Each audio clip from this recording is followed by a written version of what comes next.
तो कहानी शुरू होती है सोफी और नोलन को दिखाते हुए। नोलन एक मैगजीन में फूड राइटर है और इस मरतबा उसे नया टॉपिक दिया गया है कि पहले के लोग फूड कैसे इकट्ठा करते थे, यानी उसे हंटिंग और गैदरिंग के ऊपर आर्टिकल लिखना था जिसमें वो यही एक्सप्लेन करता और उसमें वो यही एक्सप्लेन कर सकता था कि ये काम उस वक्त के लोगों के लिए कितना मुश्किल होता होगा। इस सब के बारे में वो उसी वक्त लिख पाता जब उसके पास अपना एक्सपीरियंस होता। तो फिर क्या था, वो डिसाइड करता है कि वो खुद हंटिंग करेगा, लेकिन हंटिंग का उसे पहले कुछ भी पता नहीं। इसी सिलसिले में वो सोफी को लेकर सोफी के गांव आया है। सोफी की ग्रैंडपा एक हंटर थे और सोफी को भी बहुत अच्छी हंटिंग आती थी, लेकिन कई साल पहले सोफी ने हंटिंग करना छोड़ दिया था, जिसकी रीजन वो बताती है कि एक मरतबा जब वो हंटिंग करने गई तो उसने हिरन की आंखों में देख लिया। उसकी मासूमियत देखकर सोफी के अंदर हिम्मत नहीं हुई उसे मारने की। उस दिन के बाद से आज तक ना तो उसने कभी शिकार किया और फिर ना ही कभी नॉन वेज खाया। और आज काफी सालों बाद वो नोलन के लिए दोबारा यहाँ आई थी, क्योंकि नोलन उसका फियांसी था। शिकार करने के लिए तो दिल उसका अभी भी नहीं मानता, लेकिन नोलन की हेल्प करने के लिए वो अपने बचपन के दोस्त काइल को बुला लेती है।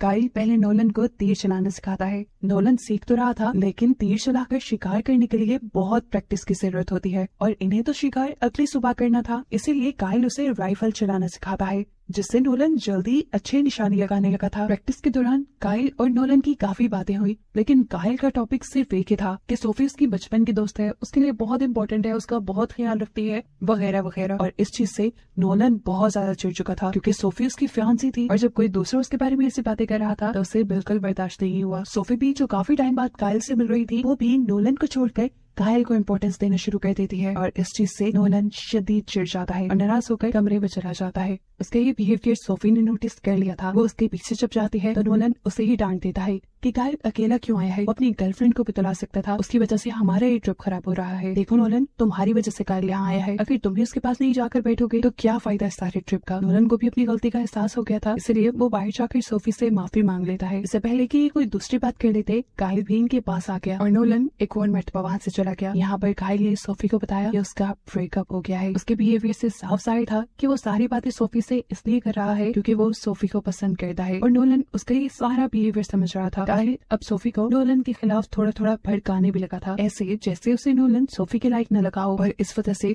अब सोफी के दिल में भी ऊट पटांग के ख्यालात आने लगे। खैर, अब सुबह हुई तो हमने देखा कि काइल और नोलन अकेले ही जंगल की तरफ निकल रहे थे शिकार के लिए। यहाँ सोफी ने काइल की जेब में गुड लक के तौर पे एक बुलेट रखी और फिर ये दोनों जंगल के लिए निकल गए। अब थोड़ी ही दूर जाने पर इनके सामने एक हिरन भी आ गई। काइल ने नोलन से कहा, अच्छा मौका है, इसे मार दो। नोलन ने भी उस हिरन के ऊपर गन पॉइंट कर दी, लेकिन वो उसे मार नहीं पाया क्योंकि वो बहुत रहमदिल था। लेकिन काइल, जिसे शिकार की पहले से ही आदत थी, वो एक तीर निकाल कर फौरन उस हिरन को मार देता है। इस बार तो हिरन गिर तो गया था, लेकिन मरा नहीं था। नोलन काइल से कहता है, इसे दूसरा तीर मारो ताकि इसका सारा दर्द, इसकी सारी सफरिंग खत्म हो जाए। लेकिन काइल ऐसा करने के बजाय दूर खड़ी एक और हिरन पर उसी के हाथ से बंदूक पकड़कर शूट कर देता है। इस बार से हिरन जख्मी तो हो जाती है, लेकिन गिरती नहीं, बल्कि मौका पाते ही वहाँ से भाग जाती है। हिरन के जिस्म से खून निकल रहा था, जिसका पीछा करते हुए जल्दी से काइल उसके पीछे भागा, लेकिन थोड़ी ही दूर जाने पर वो निशान खत्म हो गए। पीछे से नोलन बार बार काइल के ऊपर चिल्ला रहा था, छोड़ो इस हिरन को, जिस हिरन के ऊपर पीछे वार किया है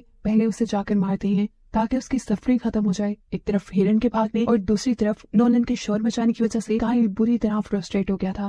अब वो नोलन के पीछे ही जाता है उस हिरन को मारने के लिए। तो यहाँ जाकर ये लोग शौक रह जाते हैं क्योंकि एक भेड़िया उनके सामने उनके शिकार किए हुए हिरन को खा रहा था। काइल को इन सब चीजों की आदत थी, वो यहाँ पे स्टिल खड़ा हो जाता है, जबकि नोलन के तो डर के मारे पसीने छूट गए थे। वो यहाँ से भागना चाहता था, लेकिन काइल उसे कहता है, रुक जाओ, बिल्कुल सीधे खड़े रहो, जमकर हिलने की कोशिश की तो मारे जाओगे। खुद भी काइल सीधे खड़े रहते हुए अपने पीछे से गन निकालने की कोशिश कर रहा था, लेकिन गन उसकी पिछली पॉकेट में फंस गई थी। नोलन से रहा नहीं किया और उसने जल्दी से पीछे मुड़कर काइल की गन को फ्री कर दिया और उसके हिलते ही भेड़िया ने उसके ऊपर हमला कर दिया। काइल बिना वक्त जाया किए उस भेड़िए के ऊपर शूट तो करता है, लेकिन उस वक्त भेड़िए ने नोलन को काफी जख्मी कर दिया था। यहाँ दो और भेड़िए भी आ चुके थे, जिनमें से एक के ऊपर काइल शूट करके उन दोनों को वहाँ से भगा देता है। जख्मी नोलन चीख चीख कर अब काइल काइल पुकार रहा था और काइल को तो उसकी हालत देखकर ही शौक लग चुका था। उसे समझ नहीं आई कि वो क्या करे। वो नोलन को यही जख्मी छोड़कर वापस चला जाता है। कांपता कांपता वो जैसे ही सोफी के पास पहुंचा